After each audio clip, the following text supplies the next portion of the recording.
as Beck said, this is a sometimes misunderstood no self. And the kind of lighthearted version of that is the kind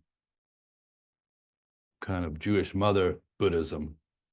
You're saying to her son, who's a, now big famous Buddhist teacher, so if there's no self, then whose arthritis is this? And that's where we get to the idea of, Beck was getting to, of a relational self. Yeah. Not a permanent self, not an independently existing self, and not a substantial self, but a relational self that arises in the course of the fabric that she's talking about. And so this points to what we call the two truths, the two perspectives that are merged in a deeper understanding, which is the absolute and the relative. So Noel is going to take a stab at that. Yeah. Okay. So I think about this, the metaphor that works for me, and maybe it'll help you too. It's like, imagine we all go down the beach, right? We're all in the ocean, and Beck points and says, look at that wave, right? We all got pretty much the same equipment, same eyes, the same ears to hear it. And we all know what she's talking about. We can all go, yeah, I see the wave. I see it. Yeah, good, got it. Yet when we start to really think about, well, what is it that I'm looking at?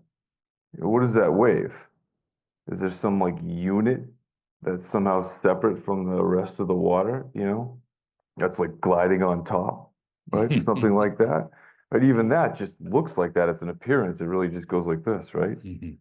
But yet there's this idea, because we got a name for it, and there's the appearance of it, that you go wave. Oh, and there's another wave, there's another wave. And there's infinite variety of appearances of waves. There's tsunamis and there's riptides and everything, there's froth and brine.